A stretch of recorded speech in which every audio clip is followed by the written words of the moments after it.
sehingga kita bisa membedakan antara yang hak dan yang batil.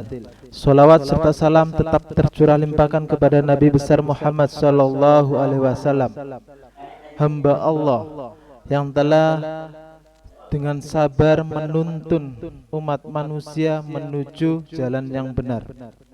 Baik pemirsa Semamio GKB Channel serta siswa-siswi SMA Muhammadiyah 10 GKB, kembali lagi malam ini dalam acara Kalbu kajian malam Sabtu dengan tema membumikan tahfidz Al-Quran. Malam hari ini kita sudah kedatangan pemateri yang luar biasa.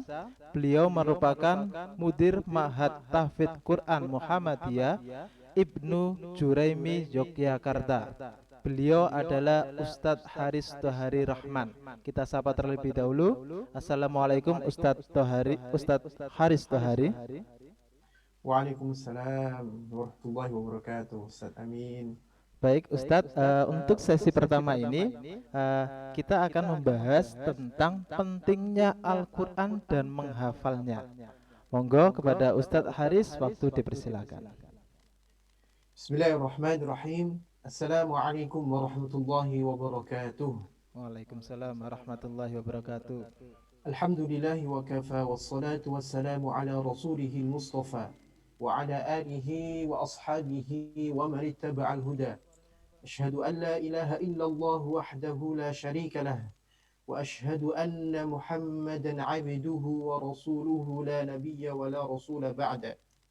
Qala Allah ta'ala fi kitabihil karim. A'udzu billahi minasy syaithanir rajim.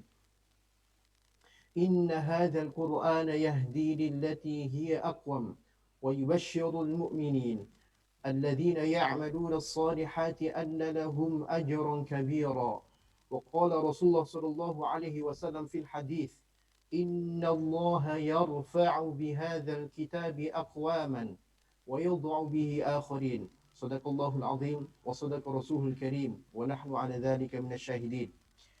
Yang saya hormati Ustaz Amin beserta semuanya kru dan pengurus guru-guru yang ada di SMA MIU beserta para siswa-siswi dan pemirsa yang semoga Allah Subhanahu wa taala berikan istiqomah dan husnul khotimah. Tema kita pada kesempatan hari ini adalah membumikan tahfidz Quran. Saya akan jelaskan pentingnya Al-Quran tersebut terlebih dulu. Kalau kita membuka di surat yang sering kita baca mungkin di surat Ar-Rahman. Ar-Rahman. Di situ Allah Subhanahu wa taala memaparkan berbagai nikmat. Banyak sekali nikmat-nikmat yang dipaparkan oleh Allah. Dan di antara nikmat-nikmat tersebut Allah pungkasi dengan ayat yang Allah ulang 31 kali. Fabi ayyi ala ya rabbikuma tukadziban. Maka nikmat Tuhanmu manakah yang engkau dustakan? Nikmat yang pertama kali Allah Subhanahu wa taala sebutkan di antara nikmat tersebut Ar-Rahman 'allamal Qur'an. Ar-Rahman, Tuhan yang Maha Pengasih. 'Allamal Qur'an, yang telah menurunkan Al-Qur'an. Sehingga Allah sebut nikmat Al-Qur'an ini pertama kali ini menandakan bahwa nikmat Al-Qur'an itu nikmat yang agung, yang harus seorang hamba tersebut bersyukur terhadap nikmat diturunkannya Al-Quran. Sebelum nikmat-nikmat yang lain yang dijelaskan oleh Allah di surat tersebut, nikmat beredarnya rembulan, penciptaan matahari, bintang, ditumbuhnya bumi dengan berbagai macam tumbuh-tumbuhan, bahkan nikmat diciptakannya manusia tersebut, Allah mulai terlebih dulu Allamal Quran. Nikmat diajarkan Al-Quran tersebut. Karena jika Al-Quran itu tidak diturunkan oleh Allah, tidak diajarkan oleh Allah, tidak ada artinya nikmat-nikmat setelahnya. Manusia tersebut akan seperti binatang ternak, tidak terbimbing, tidak tahu mana yang benar dan mana yang salah. Sekaligus Al-Quran ini merupakan mukjizat terbesar. Berbicara mengenai mukjizat terbesar Rasulullah, mukjizat Nabi itu banyak. Mukjizat Rasulullah SAW. Di antaranya beliau bisa membelah rembulan, Bahkan dijelaskan di dalam tafsir Ibnu Katsir, rembulan tersebut pernah terbelah 2 kali. Iqtarabatis sa'atu wa ansyaqqal qamar wa iyyaru ayatan yu'ridu wa yaqulu sihrun mustamir. Surat Al-Qamar ayat pertama dan kedua nanti dibuka. Pernah terbelah 2 kali rembulan di zamannya Nabi. Nabi juga atas izin Allah bisa menggandakan makanan. Nabi juga atas izin Allah bisa menyembuhkan sahabat yang ketika perang Khaybar sakit mata. Ali bin Abi Thalib disebul begitu, kalau bahasa Jawanya, didoakan sembuh. Tapi mukjizat tersebut temporal, akan hilang seiring dengan wafatnya nabi-nabi. Begitu juga mukjizat nabi-nabi sebelumnya. Nabi Isa punya mukjizat tersendiri, Nabi Ibrahim, Nabi Musa, itu akan hilang tinggal cerita seiring dengan wafatnya para nabi. Akan tetapi mukjizat Al-Quran ini berbeda, ma'asyiral muslimin. Mukjizat Al-Quran tersebut akan senantiasa ada sampai dengan akhir zaman. Hanya Al-Quran yang sanggup membuat gunung itu hancur. Seandainya Al-Quran tersebut diturunkan kepada gunung. Buka di surat Al-Hasyr ayat 21. Lau anzalna hadzal Qur'an, itu yang mengisahkan kalau Al-Qur'an tersebut diturunkan kepada gunung, hancur gunung tersebut. Hanya Al-Qur'an yang bisa membuat bulu kuduk merinding ketika mendengarnya, hati tersebut tersentuh, bahkan mata tersebut menangis ketika mentadaburinya. Surat Az-Zumar ayat 23. Allahul ladzi nazzala ahsanal kitaban mutasyabihan mathani taqsha'iru minhu juludul ladzina yakhshawna rabbahum thumma talinu juluduhum wa qulubuhum ila dzikrillah.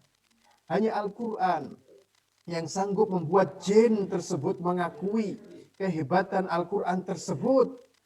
Di dalam surat Jin dikatakan qul uhiya ilayya hadzal Qur'an. Qul uhiya ilayya annahu istama'a nafarun minal jin faqalu inna sami'na Qur'anan ajaba.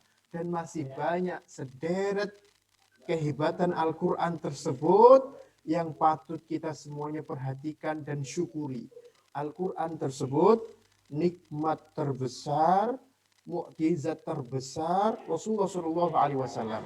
Karenanya ada sebuah ungkapan yang ungkapan ini sangat masyhur, dinukil oleh para asatid, dinukil oleh ustadz-ustadz, dan ini bersumber dari perkataan Al-Imam Ibnu Rajab Al-Hambali. Ibnu Rajab Al-Hambali pernah mengatakan, kullu syai'in yartabitu bil Qur'an fa asbaha azim. Segala sesuatu yang Allah Subhanahu wa taala ikat dengan Al-Qur'an, maka dia itu istimewa, agung. Rasulullah diturunkan Al-Qur'an kepada beliau menjadi pimpinan anak Adam. Jibril yang membawa Al-Quran, Jibril menjadi pimpinannya malaikat. Al-Quran turun di Mekah Madinah. Mekah Madinah dijuluki Haramain, 2 negeri suci. Al-Quran turun di bulan Ramadan menjadi penghulunya bulan. Al-Quran lebih khusus turun di malam Lailatul Qadar. Lailatul Qadar tersebut menjadi malam yang lebih baik dari 1000 bulan. Maka kalau ingin ngalap berkah, istilahnya ngalap berkahlah dengan Al-Quran. Ngalap berkahlah dengan Al-Quran. Bagaimana mengalap berkah dengan Al-Quran? Ngalap berkah dengan Al-Quran dimulai dari mendengarkan. Senang mendengarkan. Itu permulaan awal ngalap berkah dengan Al-Quran. Kalau mendengarkan saja tidak suka, maka dia tidak akan mungkin mau beriman, apalagi membacanya. Yang kedua, baru beriman dengan Al-Quran. Baru membaca Al-Quran, mentadaburi Al-Quran tersebut, menghafalkan Al-Quran tersebut, mengamalkan Al-Quran tersebut, berobat dengan Al-Quran, berhukum dengan Al-Quran, mengamalkan Al-Quran, kemudian terakhir mendakwahkan. Itu tingkatan seseorang kalau ingin ngalap berkah dengan Al-Quran, sebagaimana yang disebutkan oleh Ibnu Katsir ketika menafsirkan ayat Surat Al-Furqan ayat 30. Wa qala ar-rasulu ya rabbi inna qaumi ittakhadhu hadzal qur'ana mahjura.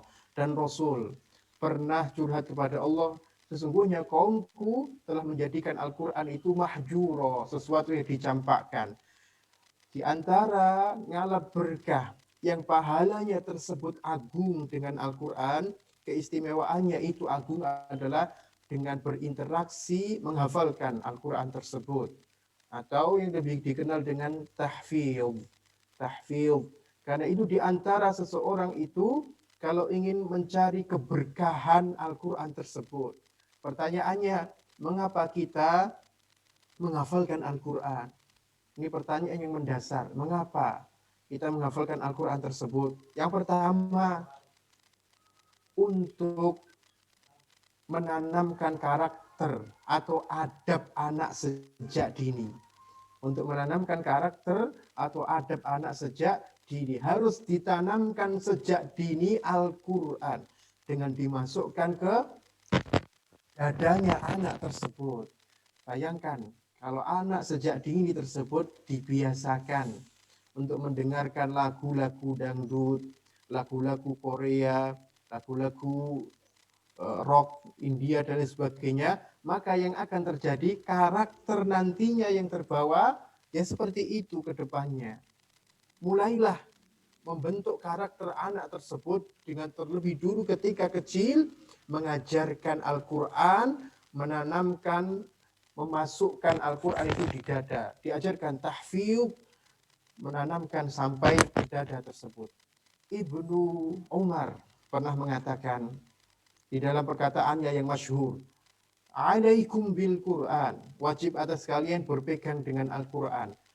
"Fata'allamuhu wa'allimuhu abna'akum." Pelajari Al-Quran tersebut dan ajarkan kepada anak-anak kalian. "Fa innakum anhu tus'alu." Dengan Al-Quran tersebut kalian akan ditanya. "Wa bihi tujzauna."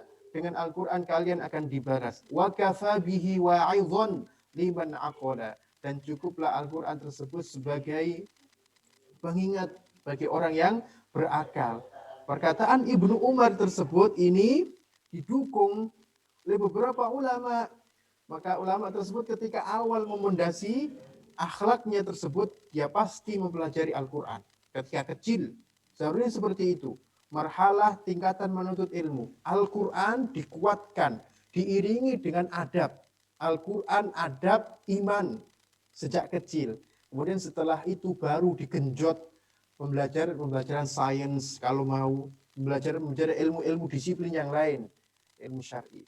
Kemudian yang kedua, kenapa kita menghafalkan Al-Quran? Agar memondasi ilmu. Memondasi ilmu kita sejak dini. Ini perlu. Tidak kita dapatkan para ulama pendahulu kita, melainkan kebanyakan mereka sudah selesai menghafalkan Al-Quran sejak dini. Jangan tanya imam 4 madhab, itu pasti dihafal Quran semuanya. Jangan tanya ulama-ulama sekaligus ilmuwan, pasti mereka selesai Al-Quran. Seperti Ibnu Sina yang di barat dikenal Avicenna, itu hafal Quran. Muhammad bin Zakaria Ar-Razi, bapak ilmuwan kimia modern yang menemukan pengobatan kemoterapi, dia hafal Quran. Kemudian Al-Zahrawi yang menemukan ratusan alat bedah, dia selesai ketika dini untuk menghafalkan Al-Quran. Jadi pondasi keilmuan tersebut seharusnya Al-Quran dulu, baru belajar setelah itu keilmuan yang lain, supaya tidak sekuler seorang ulama tersebut. Kemudian yang ketiga, agar kenapa menghafalkan Al-Quran tersebut? Karena untuk membangun peradaban. Peradaban ini penting. Karena Nabi SAW tersebut dulu sudah ada peradaban yang maju. Kalau di barat, Romawi. Kalau di timur, Persia. Beliau justru mengatakan kepada para sahabat tersebut, khairukum man ta'allama al-Qur'an wa 'allamahu. Wa khairukum man ta'allama al-Qur'an wa 'allamahu. Sebaik-baik kalian adalah yang mempelajari Al-Quran dan mengajarkannya. Rasulullah memulai memudasi Al-Quran, kemudian setelah itu baru para sahabat tersebut belajar keilmuan-keilmuan yang lainnya. Dan yang keempat, kenapa kita menghafalkan Al-Quran tersebut?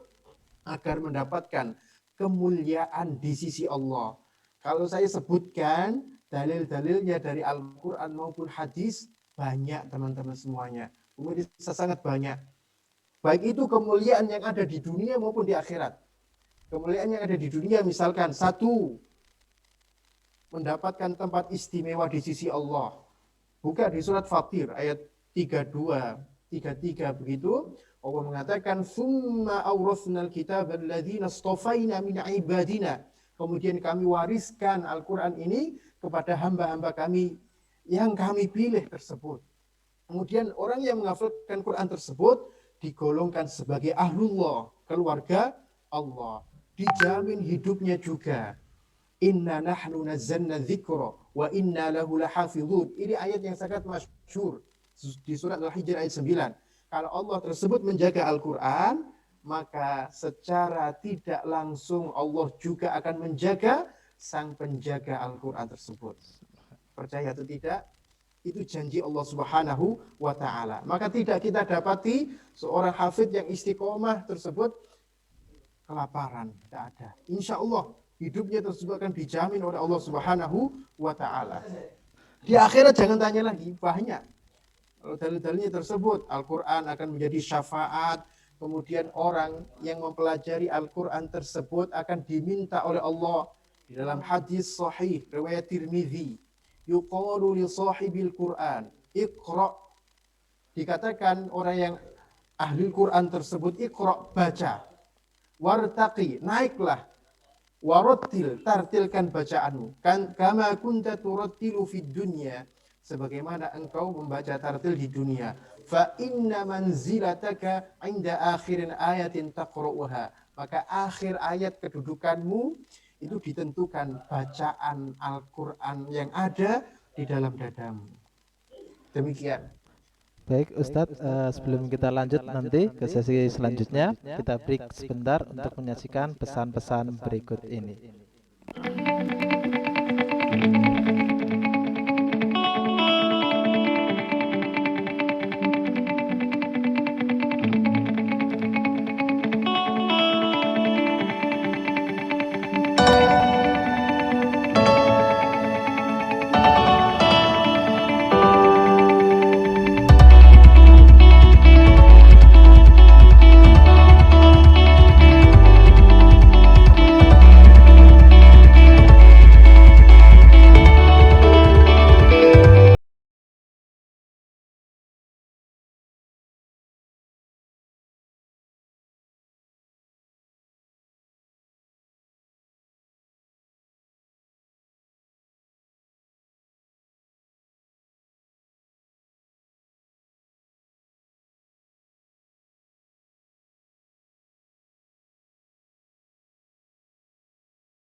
Ya.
Baik, bismillahirrahmanirrahim.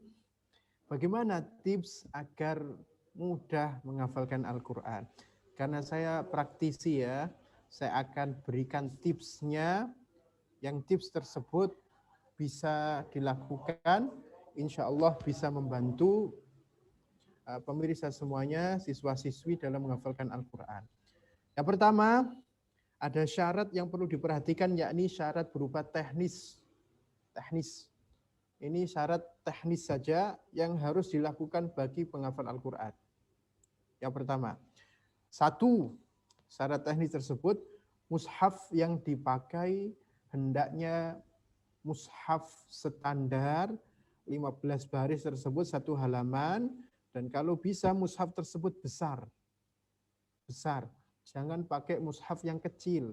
Karena semakin besar itu semakin baik agar kita membayangkan letak-letaknya, tulisannya begitu, itu lebih enak.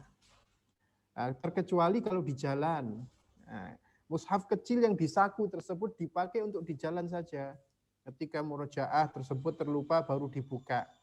Itu yang pertama. Kemudian yang kedua, syarat teknis tersebut adalah jangan pisahkan, jangan sampai jauh dari alat tulis. Ini penting sekali bagi para hafidz Quran, hafidhoh tersebut, hendaknya pensil itu selalu ada di mushafnya. Karena ketika terjadi kesalahan atau terlupa begitu, dicoret Al-Quran tersebut. Dicoret saja, nanti kalau sudah lancar bisa dihapus. Jadi kita lakukan ketika proses ditahfidz tersebut, dan sangat membantu, sangat-sangat membantu. Kemudian yang ketiga, secara teknis, lazimkan baca Al-Quran tersebut rutin sehari 1 juz atau setengah juz bagi yang akan memulai tahfidz Al-Quran tersebut. Lazimkan, harus benar-benar dilazimkan membaca Al-Quran 1 juz, karena orang yang terbiasa membaca Al-Quran tersebut insya Allah akan mudah untuk menghafalnya. Ada teman tersebut 3 bulan selesai menghafalnya, dan itu tidak hanya selesai, lancar. 3 bulan tersebut bisa dibaca dari surat Al-Fatihah sampai An-Nas, tidak Al-Fatihah dan An-Nas.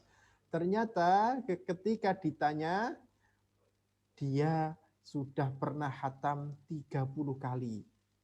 Dia sudah pernah khatam begitu 30 kali. Tinggal berapa kali kita khatam dengan Al-Quran, itu sangat menentukan kualitas kecepatan seorang tersebut menghafal dengan Al-Quran. Kemudian yang keempat adalah sebelum menghafal, secara teknisnya adalah perbaiki bacaan.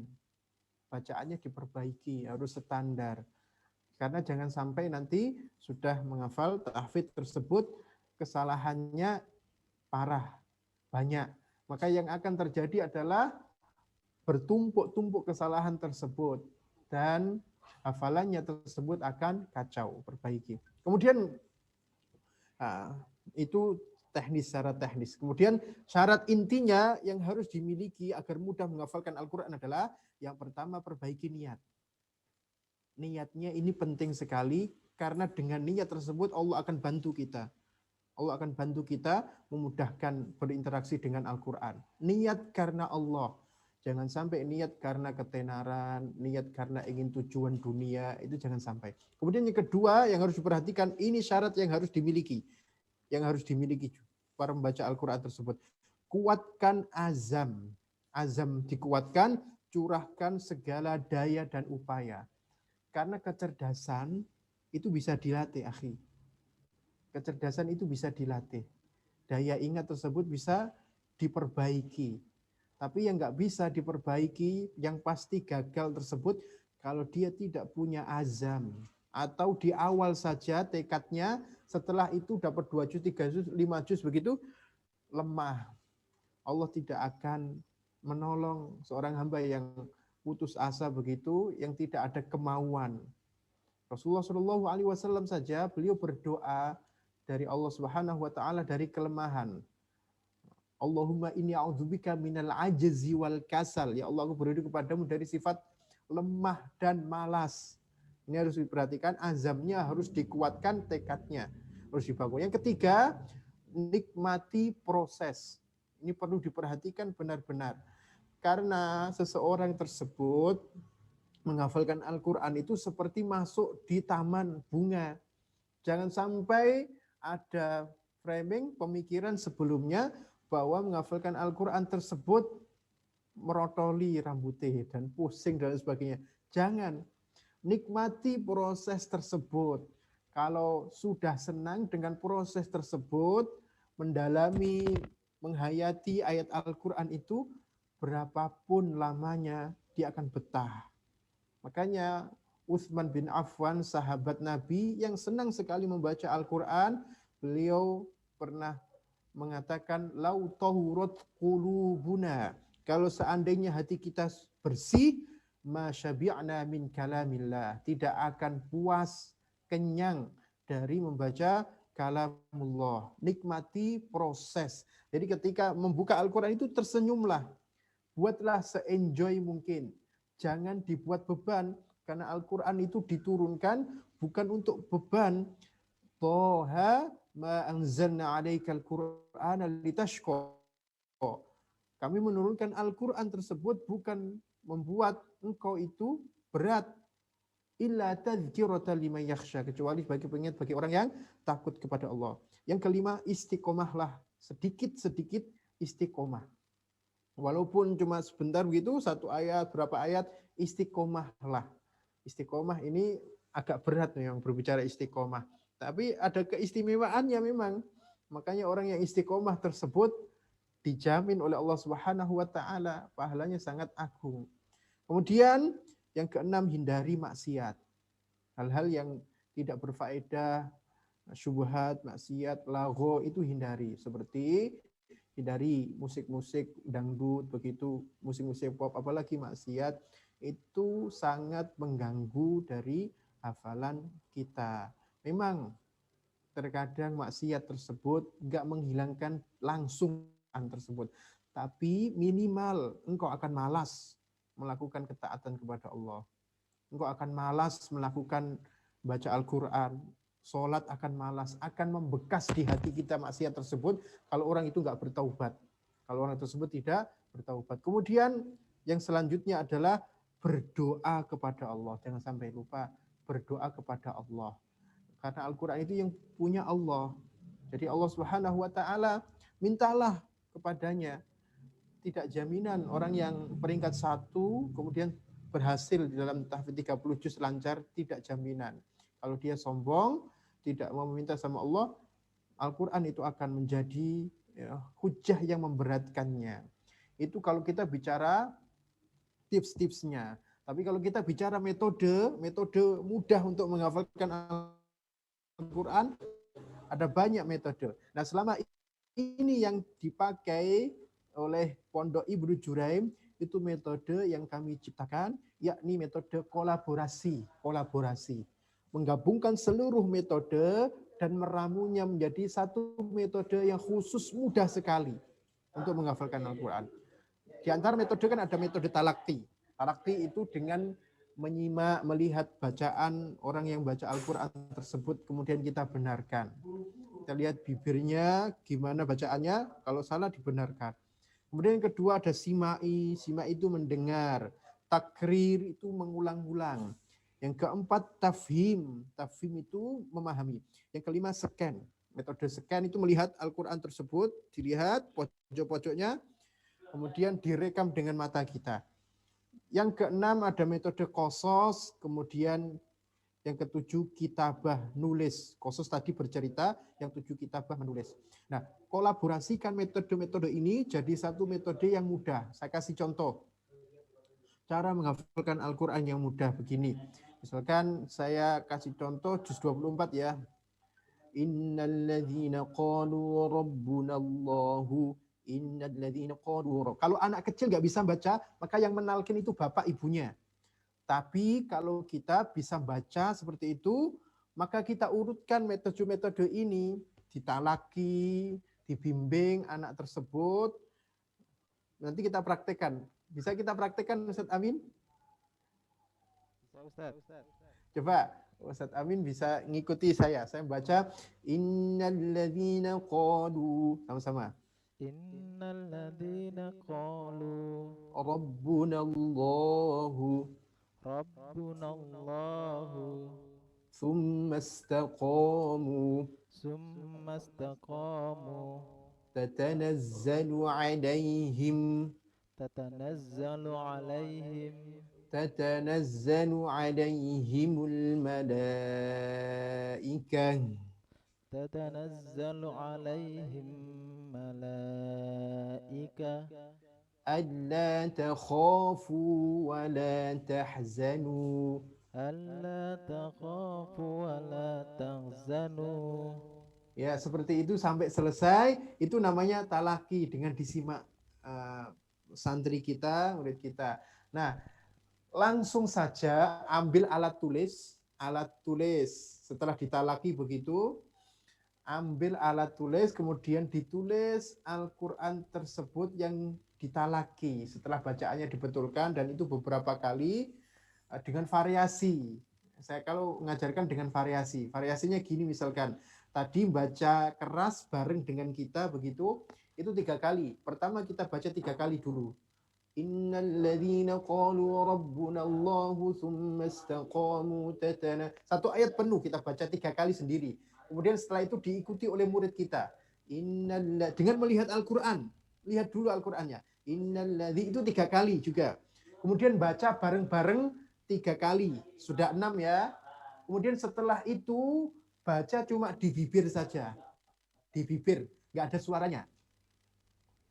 Seperti itu. Ini gunanya untuk apa? Variasi dan ngirit bensin. Biar nggak capek. Gitu. Setelah di bibir saja, kemudian di hati. Masukkan di hati.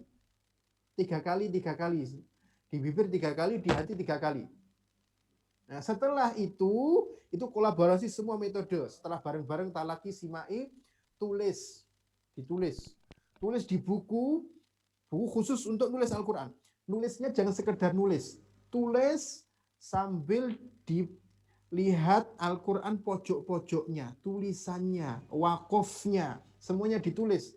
Sambil menulis plus mengucapkan. Jadi satu kalimat itu diucapkan minimal 3 kali.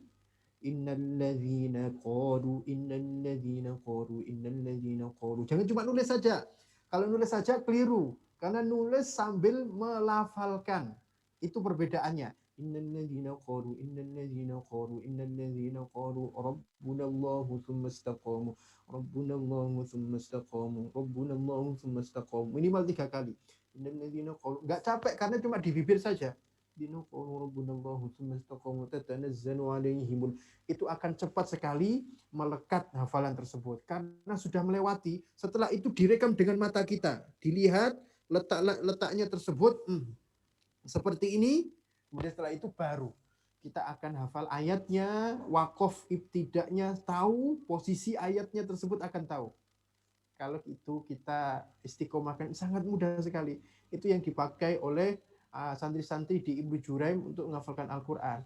Jadi dia paham, tahu tulisannya, kemudian artinya juga harus ditadaburi. Jadi ngafal itu seperti tadi saya katakan, masuk di taman bunga. Nikmati pemandangan tersebut dengan Al-Quran. Tadaburi, akan terenyuh, hati kita akan sangat enak sekali. Damai begitu. Itu diantara tips bagaimana seseorang tersebut agar mudah menghafalkan Al-Quran tersebut. Dan kita sudah praktekkan, orang tua itu selesai yang kesusahan juz 30, selesai dengan cepat menghafal juz 30 tersebut dengan metode tadi. Sambil ditalkin, dibenarkan, setelah itu di bibir tadi, kemudian di hati, baru nulis. Nulis terus dilafalkan di bibir. Begitu, seperti itu Ustaz. Oke, baik Ustadz Haris. Tentunya tips dan trik untuk menghafalkan Al-Quran ini sangat bermanfaat bagi pemirsa Semami GKB Channel dan siswa-siswi SMA Muhammadiyah 10 GKB juga. Mulai dari tips yang pertama itu selalu menggunakan Al-Quran yang standar dan yang besar, jangan kecil, sehingga kita bisa lihat secara jelas. Seperti itu. Sampai di tips yang terakhir itu selalu menyediakan pensil untuk menuliskan ayat yang kita hafal dan dilafalkan juga. Nah, tentunya tips-tips ini dapat digunakan untuk mempermudah kita semua untuk menghafal Al-Quran. Baik, sebelum kita lanjut ke sesi selanjutnya, kita break sebentar untuk menyaksikan pesan-pesan berikut ini.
Baik, pemirsa Semami GKB Channel, kembali lagi dalam acara Kalbu Kajian Malam Sabtu dengan tema membumikan tahfidz Al-Quran.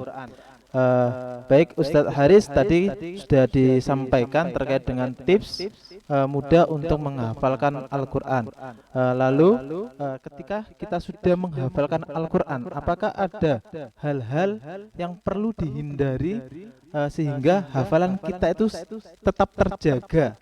Nah, kadang-kadang kan kita sudah menghafalkan Al-Quran, tetapi lupanya itu sangat cepat juga seperti itu. Lah, apakah emang ada hal-hal yang perlu dihindari oleh penghafal Al-Quran ini, Ustadz? Ya, makasih Ustaz Amin. Jadi ada beberapa tipe penghafal tersebut. Orang kalau menuntut ilmu, ada beberapa karakteristik di dalam menuntut ilmu. Yang pertama, orang yang gampang hafal akan tetapi susah lupa. Ini yang baik. Orang yang gampang hafal dan susah lupa. Ada orang yang gampang hafal, gampang lupa.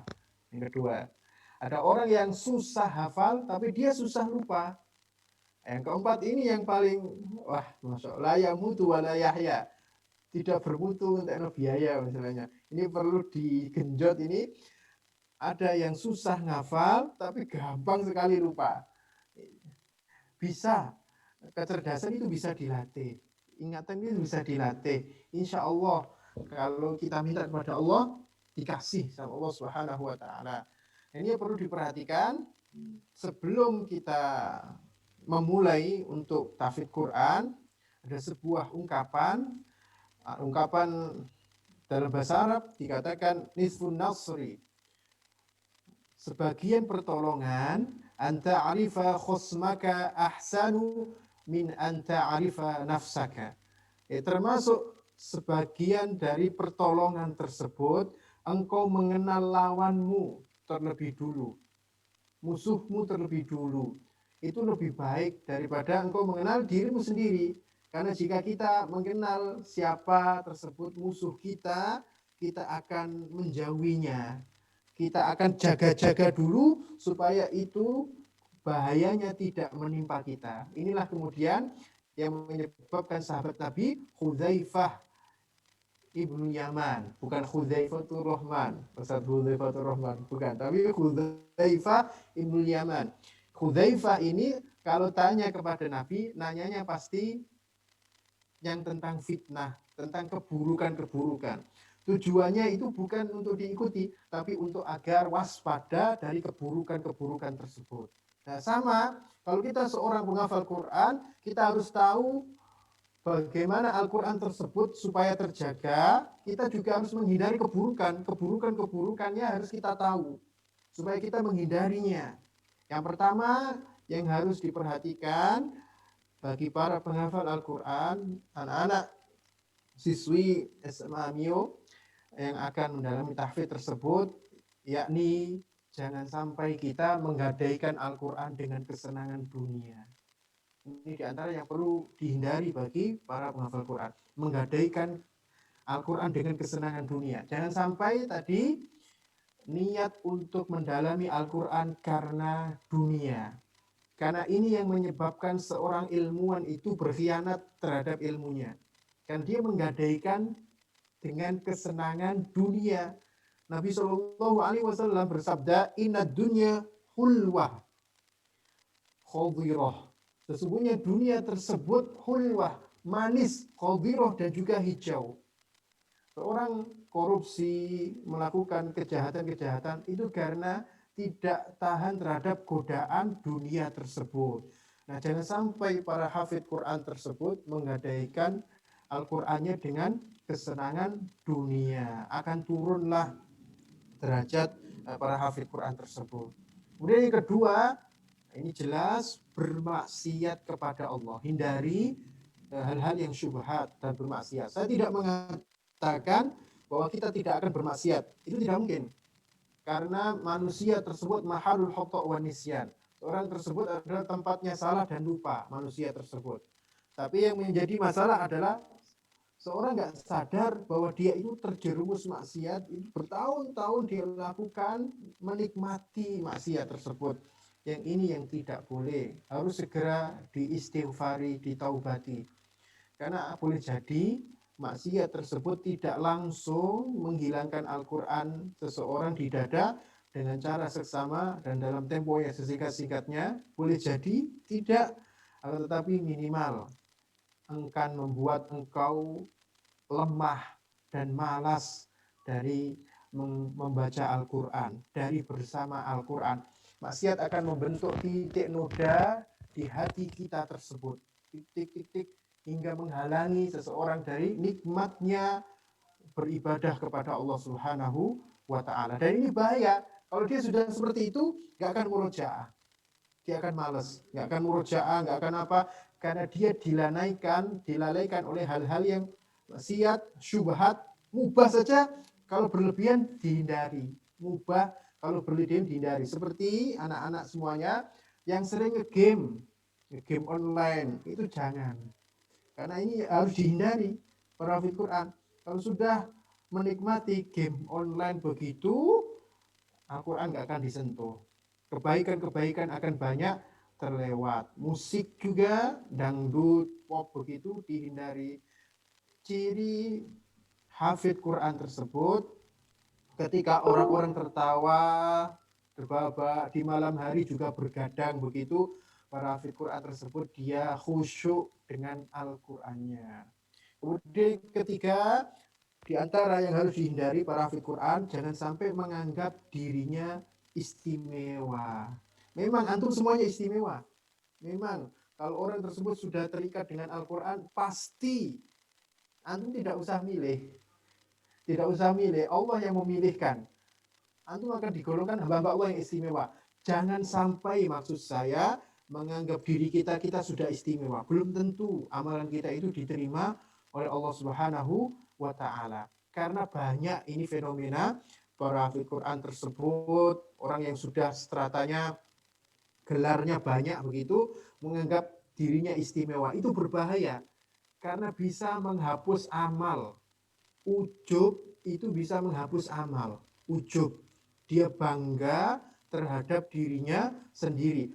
Teruslah membumi, tawadhu, rendah hati tersebut. Saya bukan apa-apa. Sudah hafal berapa juz begitu? Baru sedikit, Pak. Saya baru belajar istiqomah begitu. Jangan sampai kita bangga kepada diri kita sendiri hingga menyebabkan amalan kita tersebut hapus. Jangan sampai juga kita menilai si fulan, oh kok si fulan gitu, pasti dia itu orang yang celaka. Naudzubillah. Kalau sampai para hafid Quran seperti itu memandang orang, naudzubillah, jangan sampai.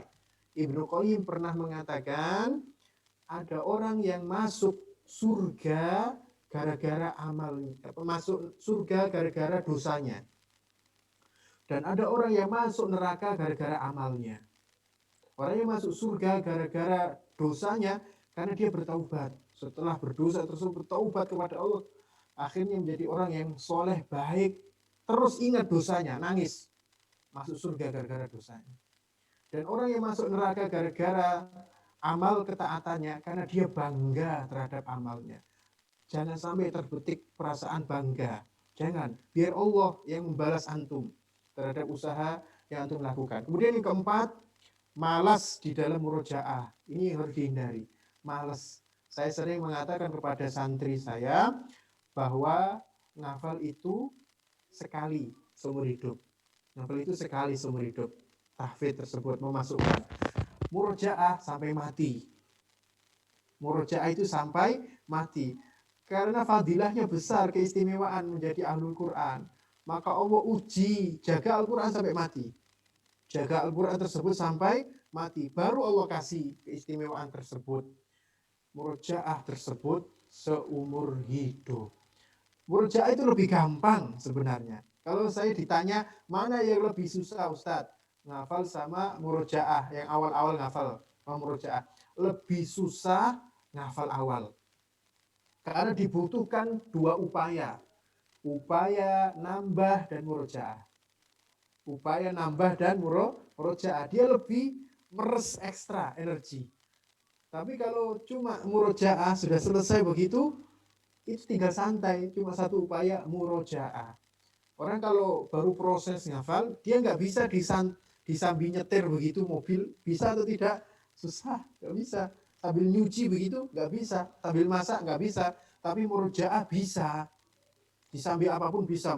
Sambil nyetir begitu bisa. Kemudian sambil masak bisa. Asal tidak di WC. Nah, murojaahnya. Mendengarkan ayat Al-Quran bisa.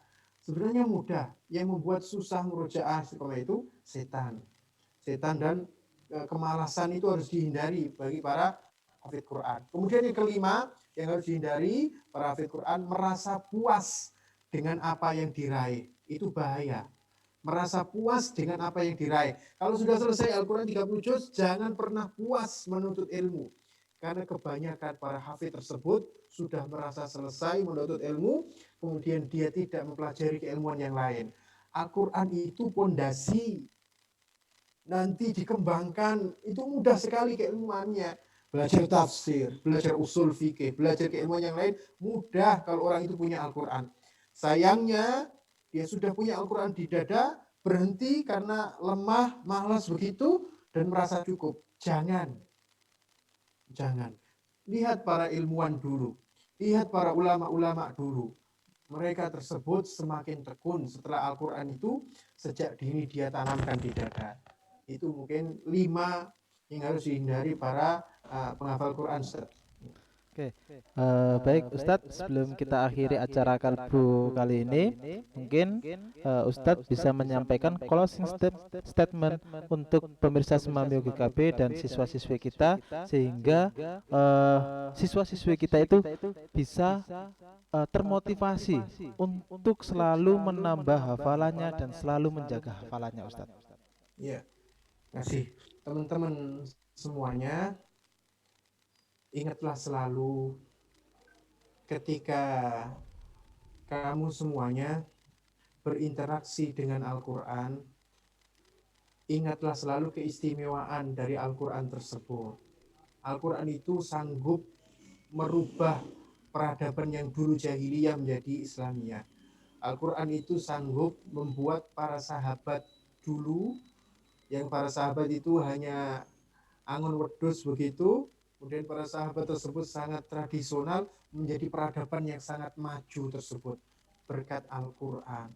Jadi jangan pernah antum mundur ketika sudah mendalami Al-Quran tersebut. Ingatlah Allah pasti akan membalas dan akan meninggikan derajat antum-antum semuanya. Rasulullah bersabda, innallaha yarfa'u bihadzal kitabi aqwaman. Sesungguhnya Allah akan mengangkat derajat suatu kaum dengan Al-Qur'an. Aqwaman wa yadh'u bihi akharin. Allah akan mengangkat derajat satu kaum dengan kitab ini Al-Qur'an. Bihadzal kitab, dengan kitab ini. Wa yadh'u bihi akharin, dan juga akan merendahkan derajatnya, menyungkurkan derajatnya tersebut dengan Al-Qur'an pula. Kalau dia tidak perhatian sama Al-Qur'an, mencampakkan Al-Qur'an, ajaran Al-Qur'an dilupakan, ketika itu umat Islam akan mundur. Ketika itu umat Islam akan mundur. Nah, demikian Ustaz. Baik, Ustadz Haris, terima kasih sudah meluangkan waktunya dan sudah membagi ilmunya untuk kita semua, khususnya untuk siswa-siswi SMA Muhammadiyah 10 GKBJ.